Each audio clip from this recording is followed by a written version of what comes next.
Assalamualaikum warahmatullahi wabarakatuh. Perkenalkan, nama saya Zulkarnain Sain.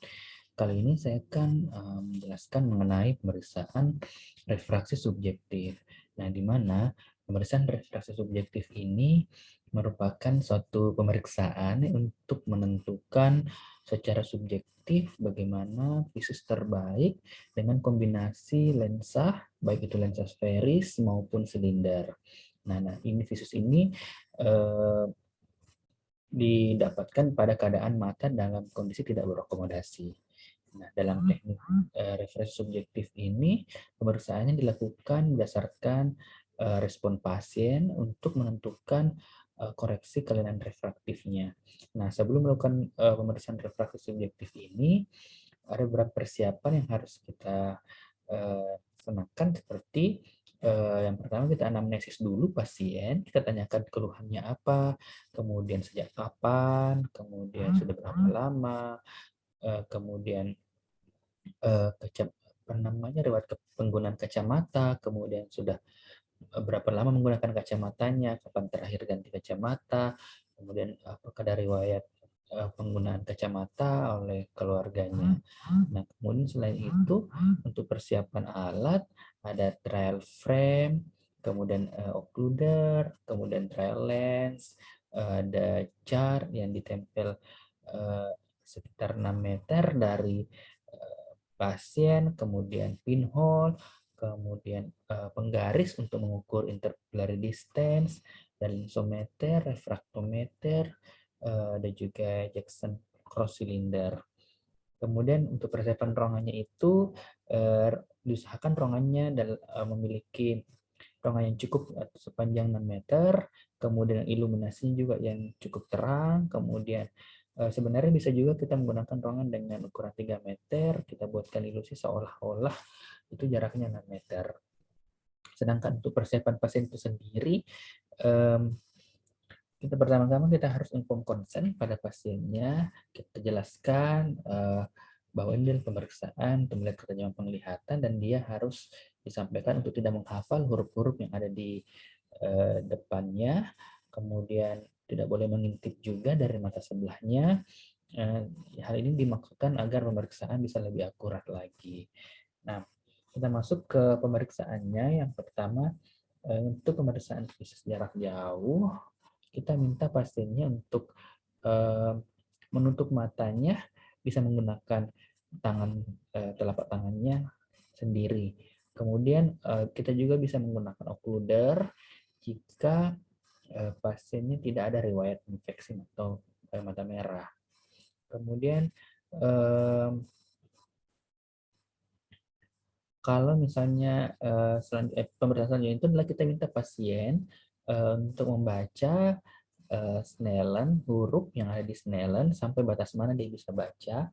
Kemudian kita interpretasikannya ada apa ada angka di bagian samping dari Snellen chart. Nah, itulah fisiknya. Ada numerator. Numerator itu adalah jarak pasien dengan Snellen chart, kemudian ada juga denominator. Denominator yaitu jarak antara pasien atau orang normal yang dapat membaca huruf tersebut. Nah, misalnya tertulis di situ 20/60, maka pasien dapat membaca huruf tersebut dengan jarak 4 kaki, sedangkan orang normal dapat membaca dengan jarak 60 kaki. Nah, kemudian selanjutnya setelah dapat visus terbaiknya, maka pasien setelah visus terbaik pasien tanpa koreksi, kita bisa berikan dia pinhole.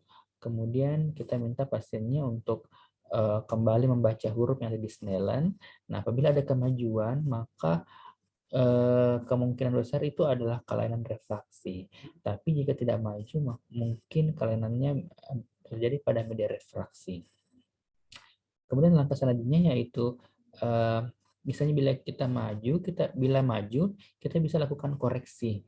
Nah, untuk refraksi subjektif ini, apabila pasien tidak dapat melihat Snellen dengan huruf terbesar, maka kita bisa lakukan dengan pinjar counting. Nah, kita minta pasien melihat dan menyebutkan jumlah jari pemeriksa, dan kita usahakan latar belakang atau background-nya dalam background yang polos.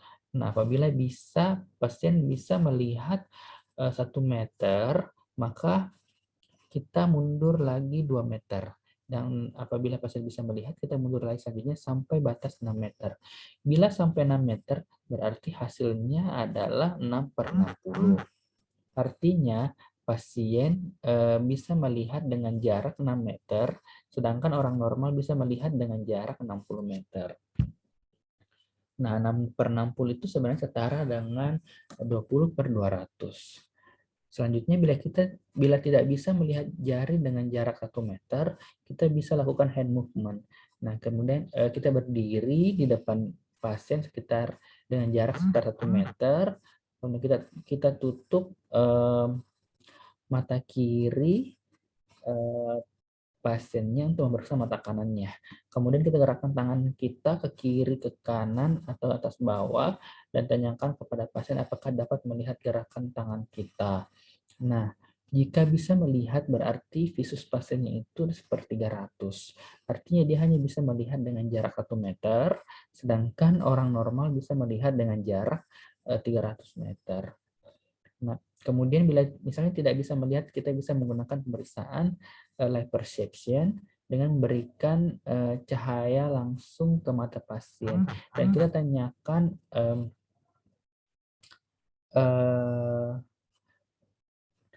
apakah dia bisa melihat cahaya atau tidak. Nah, bila misalnya bisa, kita tanyakan bagaimana arahnya. Jadi nanti hasilnya itu light perception with light projection atau without light projection, jika tidak bisa menentukan arahnya. Kemudian bila tidak dapat melihat cahaya tersebut, maka disebut dia NLP atau no light perception. Nah, ini dilakukan pada pemeriksaan. Ini dilakukan pada pemeriksaan ini dilakukan pada mata yang kiri juga.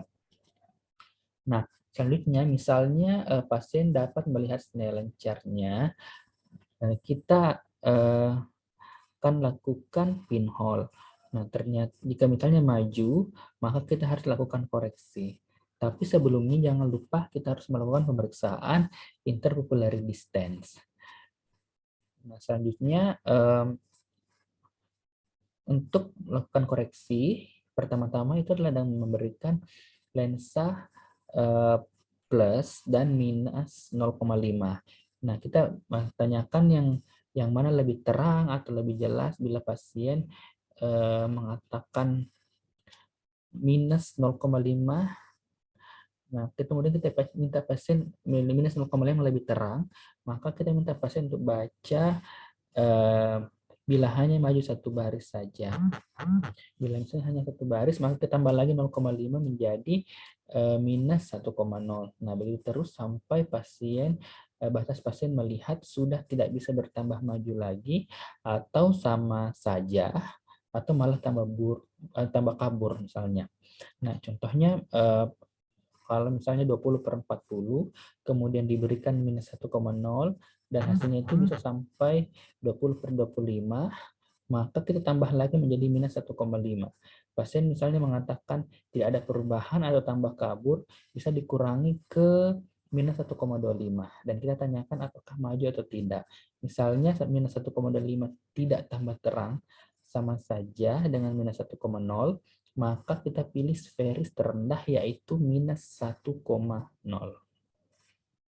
Kemudian bila misalnya mengatakan sferis positif 0,5 tadi yang lebih terang, maka kita mengambil yang terbesarnya, misalnya antara plus 1 dengan plus 1,25, sama saja hasilnya, maka dipilih plus 1,25. Bila belum mencapai target yang diinginkan itu sampai 20/20, maka kita berikan pinhole kembali, dan apabila kita dapatkan hasil 20/20, maka kemungkinan besar pasien tersebut ada astigmatnya. Nah, bagaimana selanjutnya? Jadi kita lepas pinhole-nya, kemudian kita ganti dengan fogging lensa. Kita fogging dengan menggunakan lensa plus sferis plus 1,0. atau lensa positif sampai kabur 2 baris di atas visus terbaiknya. Kemudian kita minta pasien melihat astigmat clock dial dan kita tanyakan kepada pasien garis mana yang lebih terang atau lebih tegas atau lebih jelas bila arah misalnya jam 3 yang lebih terang atau lebih tegas atau lebih jelas, maka kita ambil aksisnya itu tegak lurus dari jam 3 itu jam 12, maka aksisnya itu adalah 90 derajat. Nah, setelah kita dapat ngaksis, sekarang kita akan mencari power silindernya dengan cara menambahkan silinder minus 0,5 dan di aksis 90. Nah, kemudian kita tanyakan apakah sudah terang atau sama semua. Bila belum, kita tambahkan, kita naikkan silindernya menjadi minus 0,75. Bila belum, tambahkan lagi sampai seluruh garis nantinya sama jelas dan sama tegas. Bila sama, itu berarti kita sudah dapatkan power silindernya. Selanjutnya kita lepas fogging yang tadi, kemudian kita minta pasien baca kembali Snellennya apakah bisa sampai 20/20. Bila sudah 20/20, maka sferisnya sudah sesuai, jadi tidak perlu dicocokkan lagi. Namun, bila pasien belum bisa sampai 20/20, maka sferisnya kita ganti-ganti, kita refine sferis sampai misalnya mendapatkan angka 20/20. Nah, setelah dapat 20/20, itulah nanti resep kacamata yang kita perlukan. Misalnya didapatkan angka sferis minus 1,0 dengan silinder minus 0,75 dan aksis 90 derajat. Nah, langkah selanjutnya adalah kita harus memeriksa apakah ada overkoreksi atau tidak dengan cara duochrome test. Nah, kita minta pasien melihat ke arah duochrome, nanti ada warna merah dan hijau dengan tulisan hitam, dan kita tanyakan kepada pasien yang mana huruf yang lebih terang hitamnya, apakah yang latar belakang merah atau latar belakang hijau. Bila lebih terang merah, maka kita tambahkan lensa minus 0,25. Namun bila pasien mengatakan hijau yang lebih terang, maka kita tambahkan lensa positif 0,25 sampai dua sisinya sama nantinya. Kemudian selanjutnya kita bisa lakukan fogging lagi dengan menambahkan plus 0,75 pada mata kiri dan kanan atau sampai 20/50. Kemudian kita gunakan occluder pada mata pasien secara bergantian. Ini adalah binocular balance. Kemudian setelah itu tanyakan kepada pasien apakah ada yang mata mana yang lebih jelas penglihatannya antara kedua matanya. Jika ada, maka mungkin ada overkoreksi, maka kita berikan lensa plus 0,25 pada mata yang jelas atau lebih jelas atau better eye. Nah, hingga nanti kedua matanya merasakan sama kaburnya. Nah, selanjutnya kita lakukan pemeriksaan visus dekat dengan menggunakan American Standard atau reading card atau kartu Jaeger. Kemudian kita minta pasien untuk membaca tulisannya. Bila kabur, kita berikan lensa positif sesuai dengan usianya dan kita cobakan kembali untuk membaca American Standard yang tadi. Dan terakhir kita berikan resep kacamata kepada pasien, kita lengkapi identitasnya, kemudian kita tulis berapa nilai sferisnya, berapa silindernya, berapa aksisnya, kemudian pupillary resistance yang berapa, kemudian kita lengkapi dengan tanda tangan di resepnya. Nah, mungkin cukup sekian penjelasan saya mengenai pemeriksaan refraksi subjektif. Terima kasih. Assalamualaikum warahmatullahi wabarakatuh.